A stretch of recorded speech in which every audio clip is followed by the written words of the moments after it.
Ito pare, Ha? tingin mo, sino mas may pressure? O siyempre, Coach Topex, Coach... ako may Goldwyn. pressure dyan si Topex kasi nga kailangan niya mag back to back yun ang inaano sa kanya no. Back to back. Okay, si Goldwyn naman parang payback kailangan niya Bawi. makabawi so nothing to lose ano niyo lahat. Okay, ilabas yan dahil ang sinasabi naman ni Goldwyn siguro, kung ako si Goldwyn, nag-capable naman tayo mag-champion at for the past years, four straight na finals appearance yata ng UP to So, sanay na rin sila sa ganito. Okay? Sa ganito mga sitwasyon. Pare, hindi naman sino yung nagkaroon ng sitwasyon doon sa Duraan. Hindi naman fake bawian doon. Wala na rin pare, wala na incident yun. Wala na yun. Baka naman mag-payback din yun ha. Babawi ako. Pero ano to it's more of ano na to, mental Mental na to, kumbaga cywar to yun na nangyari. Kasi pareho ko sa pagalingan lang di ba?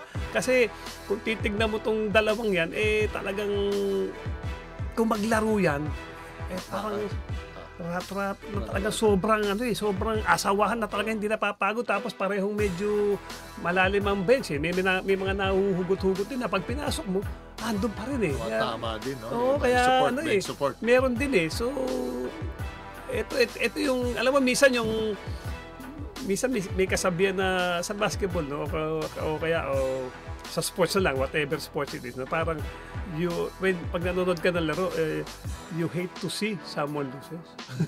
Kasi parang parehong no? Parang wag na sana matapos, ayoko may matalo. Parehong magaling ito Ito yung team na yan. Team na yan.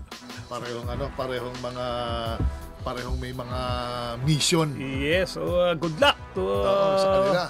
Coach both teams, ha? Topex, Coach Topex and Coach Goldwyn. Good luck sa inyo. Meron pa pengi yung ticket para makapanood at black market na naman to. Sigurado. Parehong mga bakbakan yan. Talaga, enjoy yung mga tao dyan. Yeah.